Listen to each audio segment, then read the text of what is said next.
Salut, on se retrouve aujourd'hui pour une nouvelle vidéo. Je m'appelle Nadia, bienvenue sur notre chaîne. Comment augmenter ses chances de conception? Voilà de quoi je vais parler dans cette vidéo.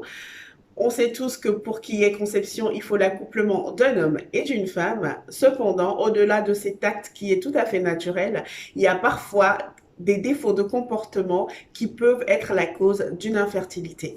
Mon premier point que je vais aborder dans cette vidéo, ça va être un point qui s'adresse aux femmes. Il faut connaître son cycle, il faut connaître son corps. Une femme ne conçoit pas à souhait, une femme n'ovule pas tous les jours. Il y a dans le mois 5 jours de fécondité. Il faut que, en tant que femme, on puisse déterminer ces 5 jours de fécondité-là pour augmenter nos chances de conception. En numéro 2, et ce point s'adresse autant à l'homme que à la femme, au bout d'un an d'essai de bébé, quand il n'y a toujours pas de conception, il est fortement recommandé de consulter un spécialiste, notamment un gynécologue. Une fois qu'on consulte un gynécologue, généralement, ce qui se passe, c'est que à l'homme, on recommande un spermogramme. C'est quoi un spermogramme? C'est une analyse qui permet de déterminer la qualité des spermatozoïdes. Et pour la femme, il est recommandé de faire un test post-coïtal. C'est quoi un test post-coïtal? C'est un test qui permet tout simplement de mesurer la mobilité des spermatozoïdes dans la glaire cervicale. Suite à vos résultats, votre gynécologue pourra ensuite vous conseiller sur la procédure à suivre ensuite. En numéro 3, je vais aborder l'aspect de l'hygiène de vie. Alors, si vous êtes en essai bébé, il est fortement recommandé d'arrêter tout ce qui est alcool, tout ce qui est tabac, et je vais vous expliquer tout de suite pourquoi. L'alcool chez la femme entraîne des cycles anovulatoires. C'est quoi un cycle anovulatoire? Un cycle anovulatoire, c'est un cycle où il n'y a pas d'ovulation, c'est-à-dire que vous saignez comme tous les mois, mais vous n'ovulez pas. Et s'il n'y a pas d'ovulation, il n'y a pas de conception. Donc, pour mettre toutes les chances de votre côté, si vous êtes une personne qui est portée sur l'alcool, je vous conseillerais fortement de mettre pause à ça pour l'instant. Ensuite, l'alcool chez la femme peut entraîner des cycles irréguliers. Les cycles irréguliers, c'est un peu, je vous donne un exemple, vous saignez au mois de janvier et puis vous ne saignez pas en février ni en mars, mais vous saignerez ensuite en avril. C'est-à-dire que ça fait 2 mois sur les 4 mois que vous n'avez pas saigné. Et quand il n'y a pas de saignement, il n'y a pas d'ovulation, il n'y a pas d'ovulation, il n'y a pas de conception. Ce qui veut dire que tout est lié les uns aux autres. Alors, pour augmenter ses chances de concevoir, il est fortement recommandé d'avoir une très bonne hygiène de vie. Le tabac altère la capacité d'avoir des enfants de 20 à 40%.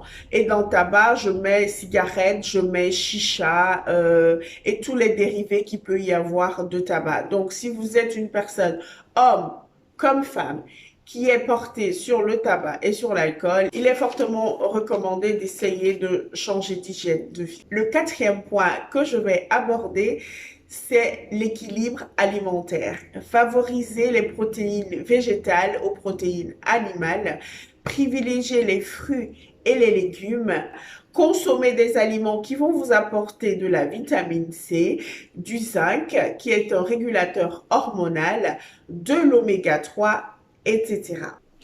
Le cinquième point que je vais aborder est le stress. Le stress est très néfaste autant pour l'homme que pour la femme.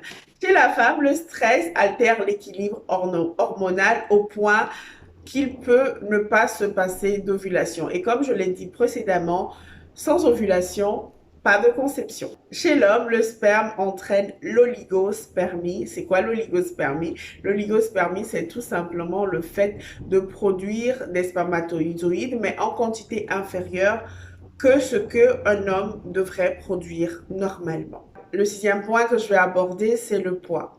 Il ne faut pas être maigre, mais il ne faut pas être non plus en surpoids. Un poids idéal se retrouverait entre les deux. Pas maigre, pas gros.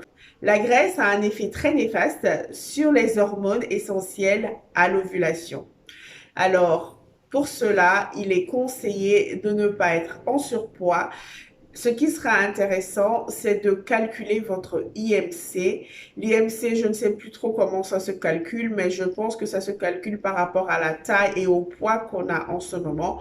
calculer votre IMC pour voir si vous êtes dans la bonne courbe ou alors si votre IMC est supérieur à la normale. Alors, si vous voyez que votre IMC est supérieur, il serait peut-être intéressant de perdre un peu de poids afin de mettre toutes les chances de son côté pour avoir ce bébé que vous désirez tant. Le dernier facteur que je vais aborder, c'est l'âge. De plus en plus de personnes repoussent l'âge de la conception. La société a cette tendance à encourager les personnes à avoir des enfants de plus en plus tard, sauf que la fertilité décline avec l'âge. Ceci est dû généralement aux études qui sont de plus en plus longues. Ceci est dû peut-être aussi parfois au fait que les gens ont envie de vivre avant de se poser dans une vie familiale. Les gens ont ce besoin d'être assis financièrement avant d'avoir des enfants. Les raisons peuvent varier d'une personne à une autre, mais quelles que soient les raisons, ce qui est sûr, c'est que plus vous attendez pour avoir des enfants, plus votre fertilité, elle diminue. La bonne période, selon les scientifiques, et je quote les docteurs, les chercheurs, les scientifiques, la bonne période serait entre 20 et 30 ans. Donc, si vous êtes au-delà de 30 ans, il serait peut-être temps de penser à concevoir. Si vous ne l'avez pas encore, si vous êtes entre 20 et 30 ans, vous êtes, selon encore une fois les chercheurs et les médecins, dans la bonne tranche d'âge. Et si vous avez vraiment envie d'avoir des enfants, il serait peut-être temps, si vous êtes dans cette tranche d'âge-là, en 35, de sérieusement commencer à y penser parce que la fertilité, comme je l'ai dit précédemment, décline avec l'âge. Voilà ce que j'avais à partager avec vous. J'espère que vous aurez appris une chose ou deux. Je vous retrouverai très prochainement dans une nouvelle vidéo. N'oubliez pas de liker, de partager et de vous abonner. Prenez soin de vous parce qu'en prenant soin de vous, vous prenez soin des autres. Et peace out. À la prochaine.